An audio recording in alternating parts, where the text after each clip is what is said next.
pessoal, tudo bom? Bom, gravando aqui o videocast número 4.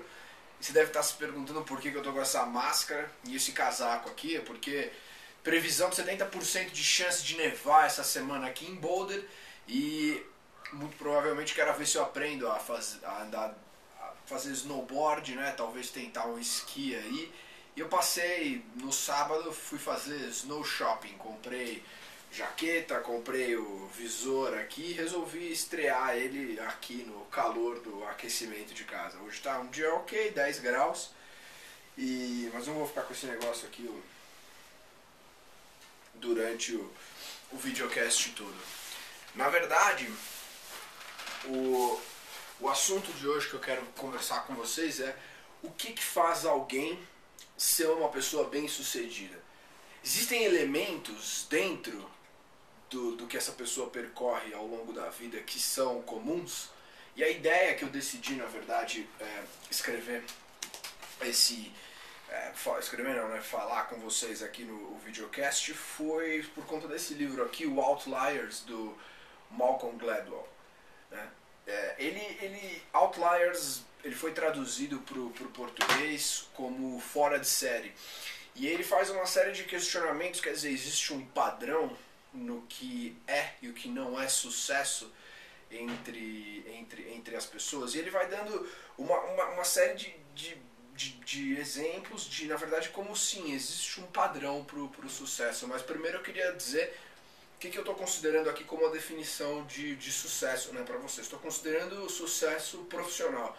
Sucesso profissional com pessoas como Steve Jobs, Steve Ballmer, Bill Gates, os Beatles, ou ele dá exemplos mais específicos também, que nós vamos falar depois, mas nesse caso específico essa é a definição de sucesso. Às vezes sucesso pode ser você sair de manhã para ir fazer exercício, que era uma coisa que você queria fazer, e isso foi sucesso, mas nesse caso nós estamos falando de sucesso profissional, que fez com que essas pessoas fossem globalmente reconhecidas por terem um talento único.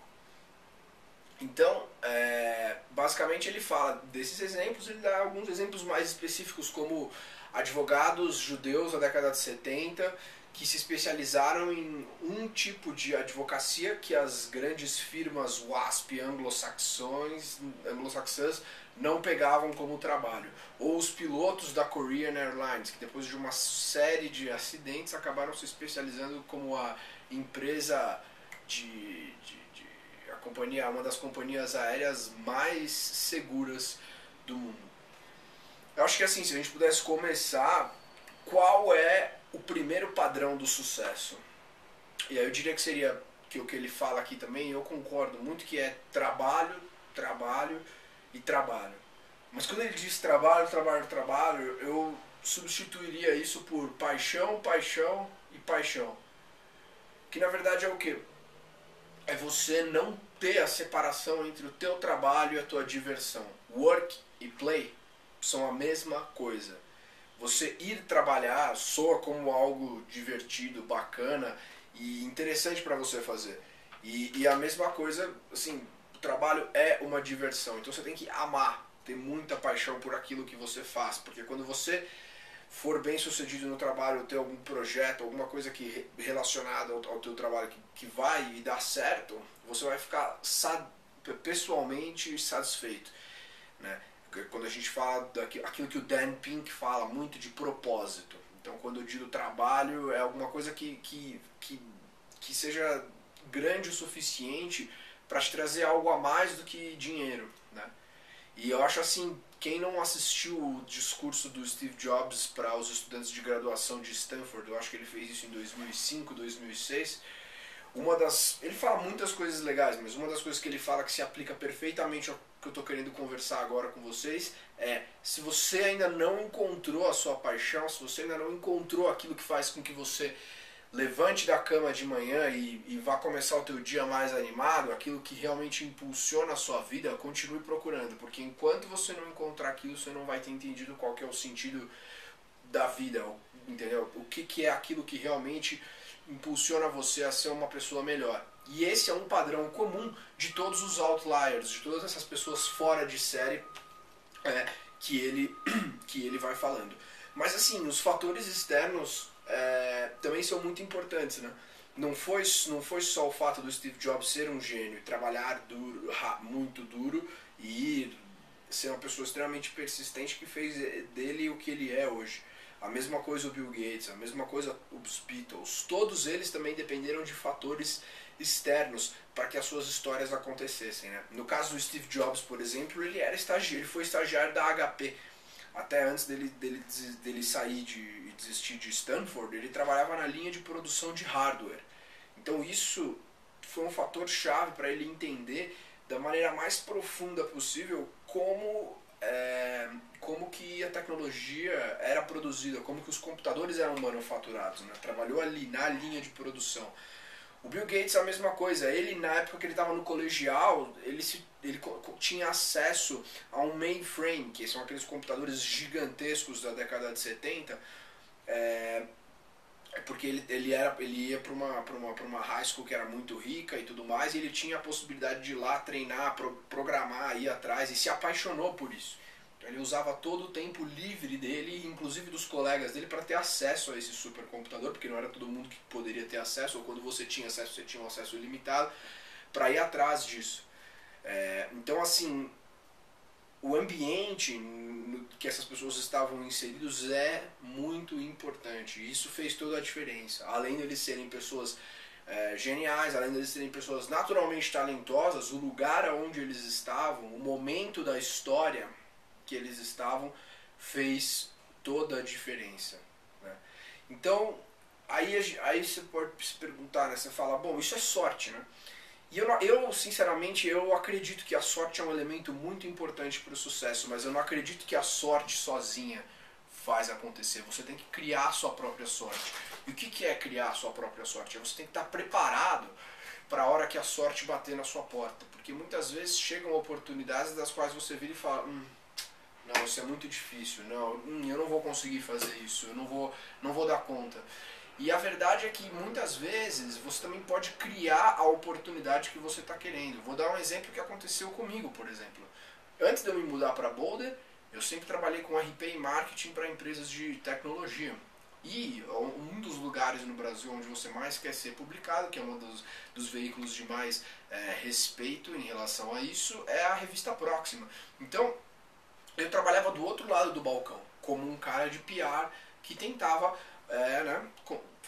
convencer as pessoas da Próxima de que as pautas que eu tinha eram relevantes para as páginas da revista e do site e tudo mais. E hoje eu aqui trabalho como correspondente internacional da Próxima.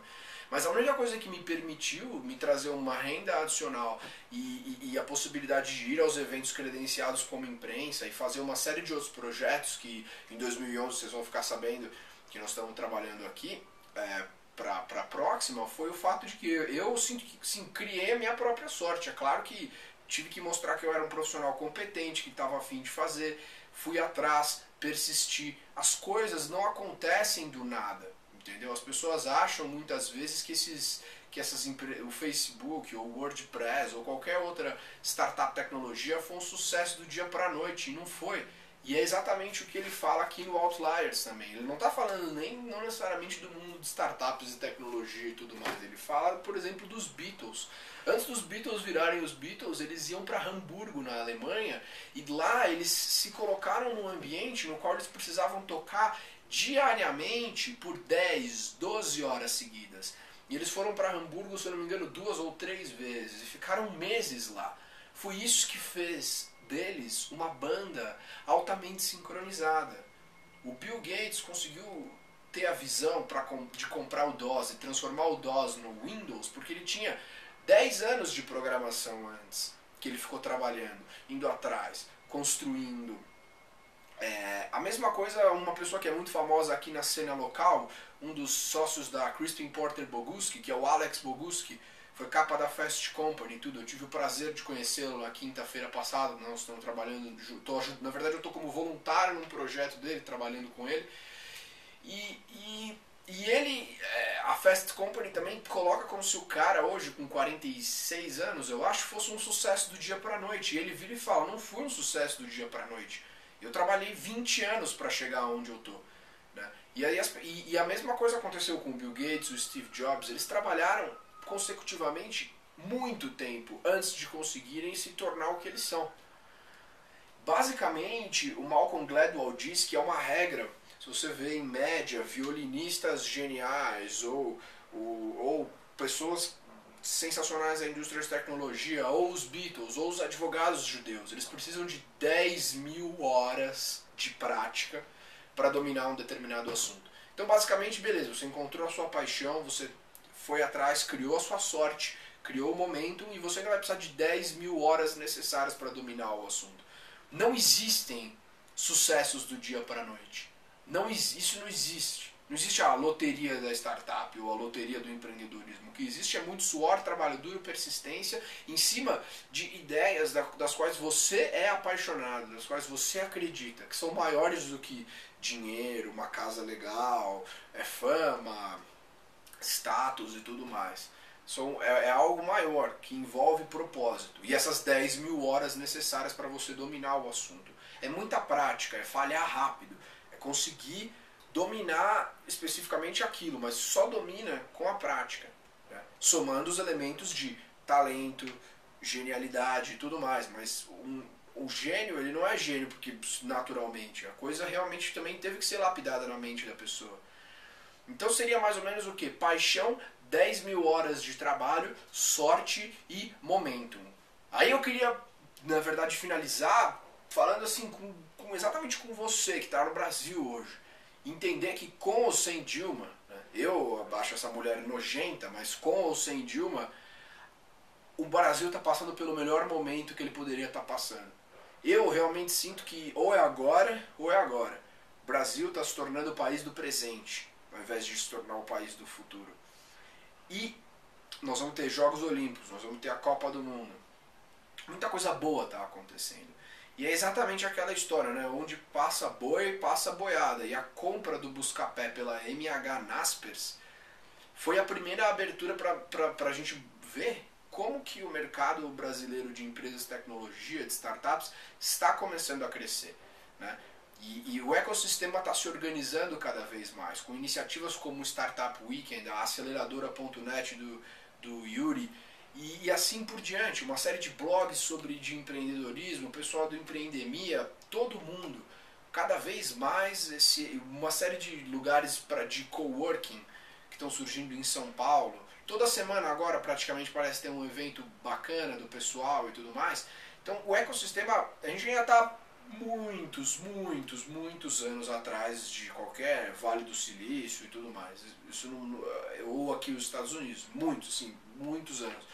Agora a diferença é que para cobrir esse gap hoje é muito mais rápido. Se a gente está 40 anos atrasado, eu acho que em 15 anos o Brasil consegue se tornar tão competitivo quanto. E a questão é assim, aproveite que se você hoje tem a possibilidade e o espaço de estar no Brasil, que é um país que está com um momentum sensacional, cria a sua própria sorte. Porque você pode ser um próximo outlier. Basta encontrar a sua paixão, praticar essas 10.000 horas, ir atrás, falhar rápido, mas as possibilidades hoje estão totalmente abertas. E esse era o ponto que eu queria falar. Quer dizer, todo mundo hoje, no Brasil, com acesso à internet, conhecendo as pessoas certas e colocando as suas ideias em prática, mesmo se elas não derem certo, tem a possibilidade de se tornar um próximo outlier. E, enfim, aproveitem o verão, enquanto eu vou aproveitar a neve aqui. E é isso aí, galera. Um abraço e até a próxima.